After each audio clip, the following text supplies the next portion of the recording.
కథా స్రవంతి. పిత్రార్జితం. కథ రచన శ్రీ సిఎన్ చంద్రశేఖర్. వినిపిస్తున్నది పప్పు భోగారావు. నిర్వహణ సహకారం శ్రీ ములగాడ సురేష్ కుమార్. సాంకేతిక సహకారం శ్రీ పప్పు వరుణ్. అమ్మ ఎవరి దగ్గరుంటుంది? వినోద్ తన అన్నయ్యను అడుగుతున్న ప్రశ్న విని ఉలిక్కిపడింది సావిత్రి. అటువంటి సన్నివేశం ఎన్నో కథల్లో చదివింది, ఎన్నో సినిమాల్లో చూసింది. కానీ తన జీవితంలో మాత్రం అటువంటి సన్నివేశం రాకూడదని, భర్త కంటే ముందే పునిస్త్రీగా వెళ్ళిపోవాలని అందరు దేవుళ్లను కోరుకుంది. అయితే తన ప్రార్థన ఫలించలేదు. భర్త గుండెపోటుతో తనకంటే ముందుగా భగవంతుణ్ణి చేరుకున్నాడు. అమ్మ మనిద్దరి దగ్గర ఉంటుంది. అలా అని ఏడాదికి 6 నెలలంటూ మనం పంచుకోవాల్సిన అవసరం లేదు. ఆమెకి ఇష్టమైన రోజులు ఎవరింట్లోనైనా ఉండొచ్చు అన్నాడు విజయ్. విజయ్ సమాధానం విన్నాక ఆమె మనసు కాస్త స్థిమితపడింది. అయినా తనకెందుకు లేనిపోయిన భయాలు, అనుమానాలు? తన బిడ్డల గురించి తనకు తెలియదా అనుకుంది. విజయ్ తండ్రి బీరువా తెరిచి అందులోంచి బ్యాంక్ పాస్బుక్ తీశాడు. తండ్రి పోయిన రోజు నుంచి వైకుంఠ సమారాధన వరకు ఆయన ఖర్చులు ఇద్దరూ కలిసి లెక్కలేశారు. బ్యాంకులో ఉన్న డబ్బు తాము ఖర్చు పెట్టిన మొత్తం కంటే ఎక్కువగానే ఉండడం చూసి సంతోషించారు. భర్త అకౌంట్లో ఉన్న డబ్బు గురించి తనతో సంప్రదించకుండానే కొడుకులు నిర్ణయాలు తీసుకోవడం సావిత్రిని బాధించింది. అయినా తండ్రి అంతిమయాత్రకు, కార్యాలకు అయ్యే ఖర్చులు ఆ మాత్రం భరించలేరా? ఇద్దరూ మంచి ఉద్యోగాల్లో ఉన్నారు అనుకుంది. తర్వాత ఇంటి ప్రస్తావన వచ్చింది. మేమిద్దరం ఇల్లు కట్టుకున్నాం. అందుకు బ్యాంకు లోన్తో పాటు బయట కూడా అప్పులు చేయాల్సి వచ్చింది. ఈ ఇల్లు అమ్మితే 10 లక్షల రూపాయల దాకా వస్తుంది. మేము చెరో 5 లక్షలు తీసుకుంటాం. ఎటూ నువ్వు మాతోనే ఉంటావు కాబట్టి ఇక ఈ ఇంటి అవసరం ఉండదు అన్నాడు విజయ్ తల్లితో. మీ నాన్నగారు ఎంతో ఇష్టంతో కట్టుకుని ఇల్లురా ఇది. కేవలం ఇటుకలు, సిమెంటుతో కట్టిన ఇల్లు కాదు. ఎంతో శ్రమతో, శ్రద్ధతో, ఆయన కష్టార్జితంతో కట్టిన ఇల్లు.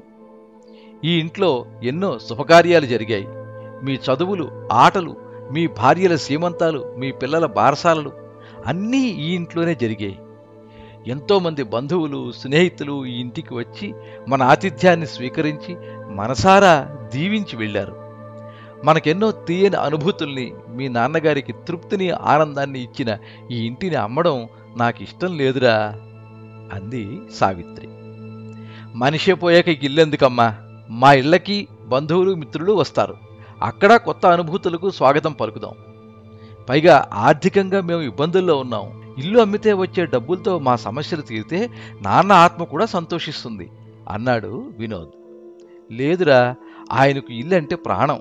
కనీసం నేనున్నంతవరకైనా ఈ ఇల్లు అమ్మకండి. కావాలంటే నా నగలన్నీ ఇస్తాను. అవి అమ్ముకుని మీ అప్పులు తీర్చుకోండి.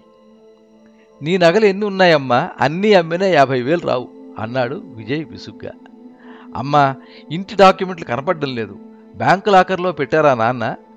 బీరువా వెతుకుతున్న వినోద్ అడిగాడు. లాకర్లో కాదు, నాన్న ఇంటిని బ్యాంకులో తాకట్టు పెట్టారు. నేను ఆ విషయం మర్చిపోయాను. ఇప్పుడు నువ్వు అడిగితే గుర్తొచ్చింది. తాకట్టు పెట్టారా? అంత అవసరం ఏమొచ్చింది? కొడుకులిద్దరూ ఒకేసారి అడిగారు. మీ చదువుల కోసం. మా చదువుల కోసమా? మా చదువులు పూర్తయి 5 ఏళ్లు కావస్తుంది అన్నాడు విజయ్ అసహనంగా. బ్యాంకు లోన్ వల్ల ఇల్లు అమ్మితే వచ్చే మొత్తంలో తన వాటా మరింత తగ్గిపోతున్న నిజాన్ని జీర్ణించుకోలేకపోతున్నాడు అతను. కావచ్చు, ఆయన రెవెన్యూ డిపార్ట్మెంట్లో పనిచేసినా జీతం తప్ప మరో ఆదాయం ఆశించలేదు. మీకు ఎంట్రన్స్లో మంచి మార్కులు రాకపోతే లక్షలు ఖర్చు పెట్టి ప్రైవేటు కాలేజీల్లో మిమ్మల్ని ఇంజనీరింగ్ చదివించారు. మరి అంత డబ్బు ఆయనకి ఎక్కడి నుంచి వచ్చిందనుకున్నారు?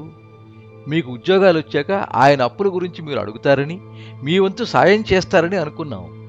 కానీ మీకు ఆలోచనే లేకపోయింది. మీ ముందు చేయి చాచడానికి ఆయన ఇష్టపడలేదు. ఆ అప్పు అలాగే నిలిచిపోయింది. అప్పటికీ తన పెన్షన్ నుంచి కొంత, పై పోర్షన్ బాడుగు నుంచి కొంత బ్యాంకు లోన్ కడుతూనే ఉన్నారు. ఇంకా ఎంత కట్టాలట? విజయ్ అడిగాడు. 5 లక్షలు కట్టాలి. బీరువా నుంచి తీసిన బ్యాంక్ స్టేట్మెంట్ను టీపాయ్ మీదకి గిరాటేసి అన్నాడు వినోద్. ఏడ్చినట్లే ఉంది. ఈ మాత్రం దానికి ప్రపంచంలో తానొక్కడే ఇల్లు కట్టినట్టు, పిల్లల్ని చదివించినట్టు ఫోజులు అన్నాడు విజయ్. పిల్లలు భర్తను తేలిక చేసి మాట్లాడుతుంటే సావిత్రికి ఎంతో బాధేసింది. లోన్ తీసుకున్న ఆయన ఇప్పుడు లేరు కదరా, అయినా ఆ అప్పు మీరు తీర్చాలా అని తన అనుమానం వ్యక్తం చేసింది. ఆయన లేకపోతేనే మేం బతికున్నాం కదా, ఆయన ఇంటికి ఎలా వారసులమో ఆయన అప్పుకు అలాగే వారసులం. అయినా అవన్నీ నీకు చెప్పినా అర్థం కాదులే, ఇక మమ్మల్ని వదిలేయి, 2 చేతులు జోడించి విసుగ్గా అన్నాడు వినోద్. సావిత్రి కళ్ళ నీళ్లు పెట్టుకుంది. తను చదువుకోలేదు, ఉద్యోగం చెయ్యలేదు, కానీ చెబితే అర్థం చేసుకోలేనిదేం కాదు. భర్త ప్రతి విషయం ఎంతో ఓపికతో తనతో చెప్పేవాడు, అర్థం కాకపోతే వివరించేవాడు. వీళ్ళకంత ఓపిక లేదు, అందుకే ఇలా విసుక్కుంటున్నారు.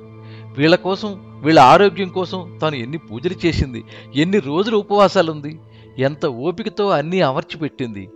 అవన్నీ వాళ్ళకిప్పుడు గుర్తులేవు, గుర్తు చేసుకోరు కూడా అనుకుంది. ముఖ్యంగా కోడళ్ళ ముందు కొడుకులు తనను అలా విసుక్కోవడం ఆమెను మరింత బాధించింది.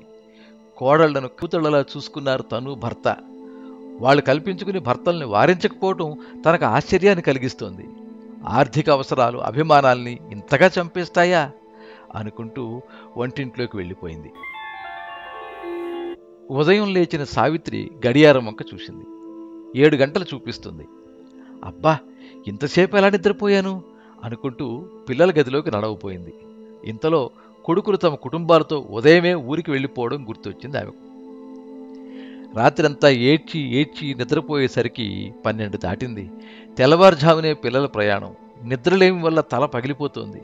కాఫీ గొంతులో పడితే తప్ప అది తగ్గదు అనుకుంటూ గేటు దగ్గరికెళ్ళి పాల బ్యాగులో చెయ్యి పెట్టి చూసింది.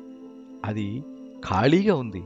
తల్లిని తనతో తీసుకెళ్తున్నానని, మరుసటి రోజు నుంచి పాల ప్యాకెట్ అవసరం లేదని పాలవాడితో విజయ్ ముందు రోజు చెప్పడం గుర్తొచ్చింది. ఇంటిపై లోన్ ఉందని తెలిసి ఆ నిరుత్సాహంతో నన్ను పిలుచుకు వెళ్ళడం మర్చిపోయారిద్దరు అనుకుని నవ్వుకుంది. షాపు నుంచి పాల ప్యాకెట్ తెచ్చుకోవడానికి చిల్లర కోసం ఇల్లంతా వెతికింది. ఎక్కడా చిల్లర గాని, కరెన్సీ నోట్లు గాని కనిపించలేదు. తలనొప్పి క్షణక్షణానికి ఎక్కువ కాసాగింది. ఏం చేయాలో తెలియక నిస్సహాయంగా నిలబడిపోయిన ఆమెకు ఎదురుగా కుక్కానికి తగిలించి ఉన్న భర్త చొక్కా కనిపించింది. ఆశగా వెళ్ళి జేబులో చేయి పెట్టింది. కొన్ని 10 రూపాయల నోట్లు ఆమె చేతికి తగిలాయి. ఆమెకు ప్రాణం లేచి వచ్చింది. నీకు నేనున్నాను అని భర్త తనతో అన్న భావన కలిగింది ఆమెకు. ఎప్పుడు 100 రూపాయలకి సరిపడా 10 రూపాయల నోట్లు జేబులో ఉంచుకోవడం ఆయనకు అలవాటు. ఆ అలవాటే ఇప్పుడు తన అక్కర తీర్చింది అనుకుంది. కాసేపు భర్త ప్రేమను తలుచుకుని ఏడ్చింది. తర్వాత చెప్పులేసుకుని షాపుకు బయలుదేరిపోతూ ఉంటే రామయ్య వచ్చాడు. అతను ఆమె భర్త పనిచేసిన ఆఫీసులో అటెండరు. అతని చేతిలోని ఫ్లాస్క్ ఆమె చేతికిస్తూ, పిల్లలు ఊళ్ళకి వెళ్ళిపోయారని విన్నాను, వాళ్ల పనులు వాళ్ళకు ఉంటాయిగా, మరి మరో 4 రోజులు మీరు వంట జోలికి వెళ్ళకండి. కాఫీ, టిఫిన్, భోజనం అన్నీ నేను తెచ్చిస్తాను. మంచి శాకాహార హోటల్ నుంచే తెస్తానులేండి. 10 రోజులుగా మనిషిపోయిన బాధతో, వచ్చేపోయే జనంతో బాగా అలసిపోయి ఉంటారు. 4 రోజులు విశ్రాంతి తీసుకోండి. మళ్ళీ ఎటూ మనుషుల్లో పడిపోవాలి, తప్పదు అన్నాడు. సావిత్రి కాఫీ 2 కప్పుల్లో పోసి అతనికోటిచ్చి తనొకటి తీసుకుంది. అమ్మా, నా కూతురి పెళ్లికి అయ్యగారిని 10,000 అప్పడిగాను. ఆయన తన పిఎఫ్ నుంచి లోన్ తీసుకుని నాకిచ్చారు. ప్రతి నెల అయ్యగారి జీతం నుంచి ఆ లోనుకు అయ్యే కటింగ్ మొత్తం ఆయనకి నా జీతం నుంచి ఇచ్చేసేవాణ్ణి.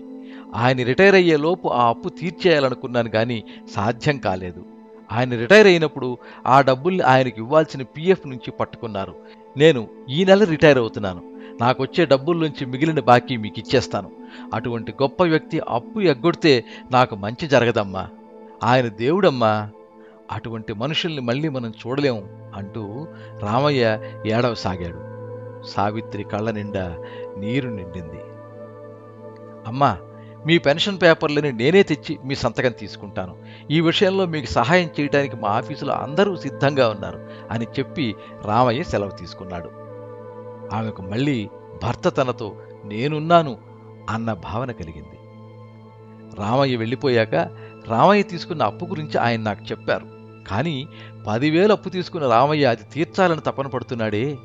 మరి 25 ఏళ్లు పిల్లల్ని పెంచి పెద్ద చేసి చదివించామే, వాళ్లకు తండ్రి బాధ్యత పంచుకోవాలని కానీ, తల్లి ఒంటరిగా ఉంటుందన్న ఆలోచన కానీ ఎందుకు రావడం లేదు? ఎందుకు పిల్లలు ఇలా మారిపోయారు? పిల్లలు పెద్దవాళ్ళయ్యాక వారికి తల్లిదండ్రులకి మధ్య ఆర్థిక సంబంధాలు తప్ప ఇంకే బంధాలు ఉండవా? ఆయన పిల్లల్ని ఎంతో శ్రద్ధ తీసుకుని పెంచారు. మంచితనం, మానవత్వం, నిజాయితీ, క్రమశిక్షణ లాంటి సుగుణాలను నూరిపోశారు. ఆయన వాటిని పాటించి చూపించారు కూడా. తన తల్లిదండ్రుల్ని చివరి శ్వాస వదిలే వరకు తన వద్దనే ఉంచుకుని చూసుకున్నారు. తన తల్లి చివరి 3 రోజులు మంచం మీదే ఉండిపోతే విసుగు, అసహ్యం లేకుండా అన్ని రకాల సేవలు చేశారు. అవన్నీ పిల్లలు గమనించారు కూడా. మరి ఈరోజు వాళ్ళు తమ తల్లి పట్ల ఎందుకింత నిర్లక్ష్యంగా వ్యవహరిస్తున్నారు అనుకుంది.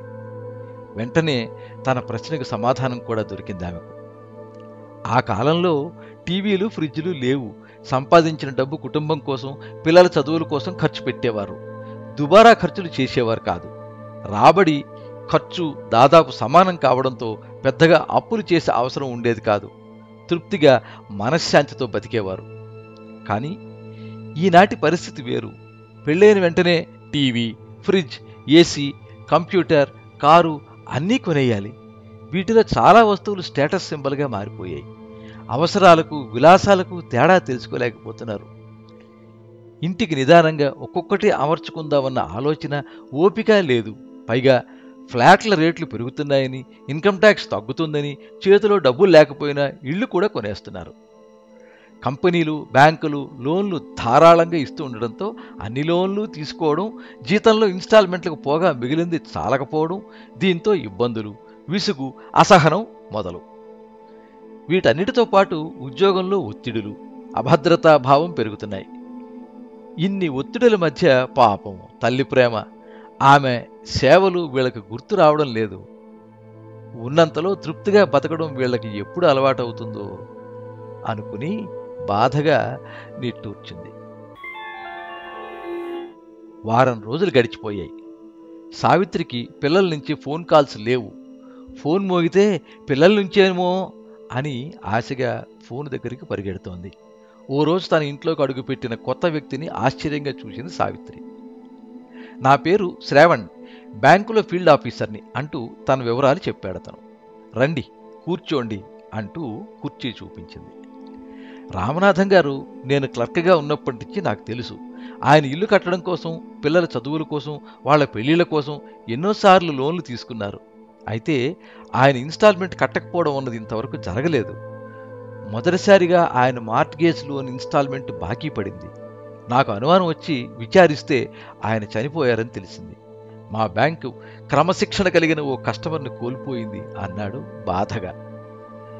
నాకు ఫ్యామిలీ పెన్షన్ మొన్న శాంక్షన్ అయ్యింది. ఈ నెల పెన్షన్ తీసుకోగానే బ్యాంకుకు వచ్చి కట్టేస్తాను అంది సావిత్రి నొచ్చుకుంటూ. అవసరం లేదమ్మా, ఆయన ఇంటిపై తీసుకున్న లోన్పై దాదాపు 7 లక్షలు బాకీ ఉంది. అయితే చాలా ఏళ్ల కిందటే మా బ్యాంకు ప్రవేశపెట్టిన ఇన్సూరెన్స్ స్కీమ్లో మీ వారి లోన్ కూడా కవర్ అయ్యేందుకు ఆయన చేత సంతకాలు పెట్టించుకుని ప్రీమియం కట్టించుకున్నాం. రామనాథం గారు మరణించారు కనుక ఆ రుణం మొత్తం ఇన్సూరెన్స్ కంపెనీయే చెల్లిస్తుంది. మీరు నయా పైసా కూడా కట్టక్కర్లేదు. నేను అప్లికేషన్ మీకు పంపిస్తాను, సంతకాలు చేసి పంపండి. ఉంటానండి అని అతను నమస్కారం చేసి వెళ్ళిపోయాడు. సావిత్రి భర్త ఫోటో వైపు చూసింది. రామనాథం నవ్వుతున్నట్టు కనిపించింది ఆమెకు. సావిత్రి కొడుకులకు ఫోన్ చేసి రుణం మాఫీ అయిన విషయం చెప్పి ఇల్లు అమ్మకానికి పెట్టానని, ఎవరైనా వస్తే కబురు చేస్తానని, వచ్చి మాట్లాడుకోమని చెప్పింది. కొడుకులు ఆమె ఊహించిన దానికంటే ఎక్కువగానే సంతోషించారు. ఆ రోజు సాయంత్రం ఊళ్ళో ఉన్న వృద్ధాశ్రమానికి వెళ్ళి ఆశ్రమం మేనేజర్తో మాట్లాడింది. త్వరలోనే తను ఆశ్రమంలో చేరతానని చెప్పింది. సావిత్రి వివరాలు తెలుసుకున్న మేనేజరు, రామనాథం గారు చనిపోయారా? నాకే విషయమే తెలియలేదే అంటూ విచారం వెలిబుచ్చారు. ఆయన మీకు తెలుసా? ఆశ్చర్యంగా అడిగింది సావిత్రి. తెలియకపోవటం ఏమిటమ్మా, ఈ ఆశ్రమం స్థలం కోసం గవర్నమెంట్కు అర్జీ పెట్టినప్పుడు కలెక్టర్ ఆఫీసులో ఆ సీట్లో ఉన్న మీ వారిని కలిశాను. ఆయన సానుకూలంగా స్పందించారు. మంచి కార్యం తలపెట్టినందుకు మమ్మల్ని ఎంతో అభినందించారు. కలెక్టర్ గారికి చెప్పి ఈ స్థలం మాకు ఇప్పించారు.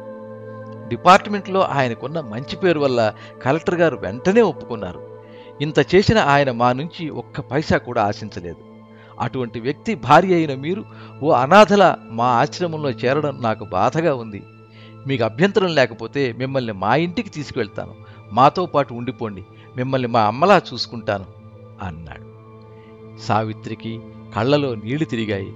భర్త మంచితనం గురించి తెలుసుగాని అది ఇంతమంది మనసుల్ని గెలుస్తుందని తను ఊహించలేదు అనుకుంది. మరణించి కూడా బతికి ఉండడం అంటే ఏమిటో ఆమెకు అర్థమైంది. వద్దండి, నా వల్ల ఎవ్వరూ ఇబ్బంది పడకూడదు, ఎవరికి ఇబ్బంది ఉండకూడదనే పిల్లల్ని కూడా కాదనుకుని ఇక్కడికి వస్తున్నాను. పైగా ఇక్కడ ఉంటే నాకు కాలక్షేపం కూడా అవుతుంది.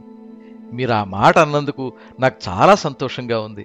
మీరు పిల్లా పాపలతో కలకాలం చల్లగా ఉండాలి. నేను ఇల్లు అమ్మకం పనులు పూర్తయ్యాక వస్తాను అంటూ అతని దగ్గర సెలవు తీసుకుంది. ఒకరిద్దరు సావిత్రికి ఫోన్ చేసి ఇల్లు కొనడానికి తమ ఆసక్తిని వెలిబుచ్చారు. ఓ ఆదివారం కొడుకుల్ని రమ్మంటానని, ఆ రోజు వచ్చి మాట్లాడమని వాళ్లతో చెప్పింది సావిత్రి. మరుసటి ఆదివారమే కొడుకులు భార్యలతో సహా వచ్చారు. ఆ ఆదివారం ఉదయం ఇంటి గురించి మాట్లాడటానికి వచ్చిన వ్యక్తిని చూసి, మీరు మా ఎదురింటి మేడపైన ఉండేవారు కదా అని అడిగాడు వినోద్. అతను, అవును, నా పేరు రామారావు అంటూ తన వివరాలు చెప్పసాగాడు. తర్వాత, మేము చాలా ఏళ్ళు ఆ ఇంట్లోనే ఉన్నాం. ఏడాది క్రితమే ఇల్లు చాలక వేరే ఇంట్లోకి మారాం. మీ ఇంటి మండువ మా గది కిటికీలోంచి బాగా కనిపించేది. మీ కుటుంబం మమతానురాగాలకు, తీపి అనుభవాలకు ప్రతీకలా అనిపించేది నాకు. ఉదయాన్నే మీ అమ్మగారి ఇంటి ముందు ముగ్గులేస్తూ ఉంటే మీ తండ్రి కొడుకులు కబుర్లు చెబుతూ కంపెనీ ఇవ్వడం, భోగి పండుగ రోజు ప్రాతకాలాన మీరు భోగిమంట వేస్తూ ఉంటే మీ అమ్మగారు కాఫీ తెస్తే అందరూ కలిసి తాగడం, దీపావళి రోజు మీ నాన్నగారు మీతో టపాకాయలు జాగ్రత్తగా కాల్పించడం, ఉదయం 4 గంటలకు లేచి మీరు చదువుకుంటూ ఉంటే మీ తోడుగా మీ నాన్నగారు కూర్చోవడం, మీ ఇంటికి తరచుగా బంధువులు మిత్రులు రావడం, రాత్రిపూట అందరూ మండువాలో కూర్చుని పాటలు పాడటం మాకు కనిపించేది. ఓసారి విజయ్కి ఆటల్లో చేయి విరిగితే ప్రమోషన్ పరీక్ష రాయటానికి వెళ్ళిన మీ నాన్నగారు పరీక్ష రాయకుండానే తిరిగొచ్చి పుత్తూరు తీసుకెళ్లి కట్టుకట్టించడం, నొప్పి తెలియకుండా రాత్రంతా కథలు చెబుతూ జాగారం చేయడం, తన తల్లి వేసుకోవాల్సిన మాత్రలను ఏ పూటకా పూట గుర్తుగా ఆమెకి ఇవ్వడం, ఆవిడ మంచాన పడితే సేవలు చేయటం నా మనసును కదిలించేది. ఆయన చేసిన ఉద్యోగానికి కావాలనుకుంటే ఈ ఊళ్ళో 10 ఇళ్లు కట్టించుండేవారు. కానీ ఆయన తీరే వేరు, పై సంపాదన ఆశించిన వ్యక్తి అని ఊళ్ళో మంచి పేరు తెచ్చుకున్నారు.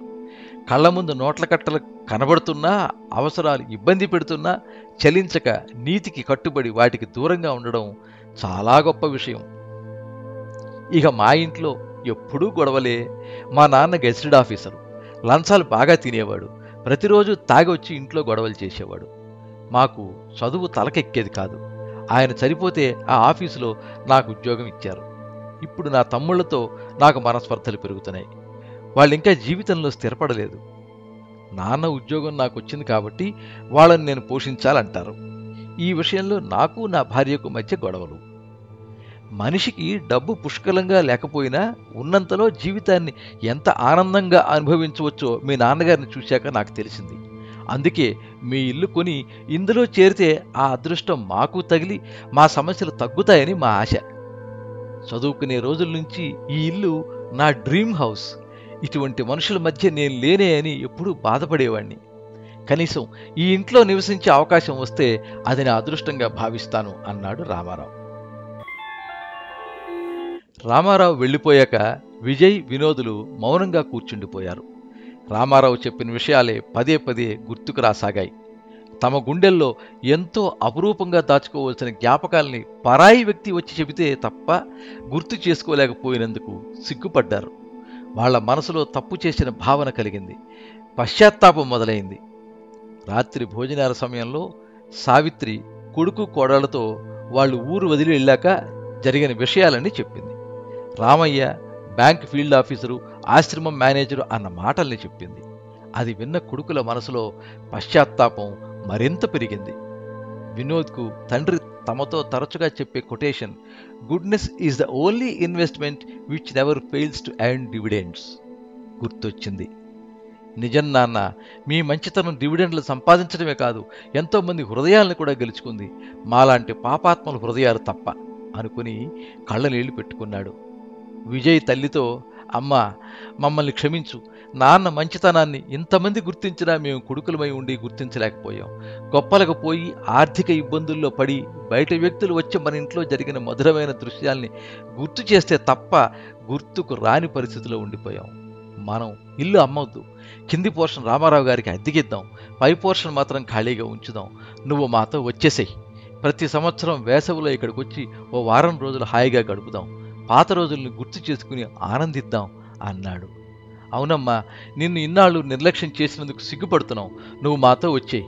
ఈ ఇంటి గురించి, నాన్నగారి మంచితనం, వ్యక్తిత్వం గురించి మా పిల్లలకు కూడా చెబుదాం.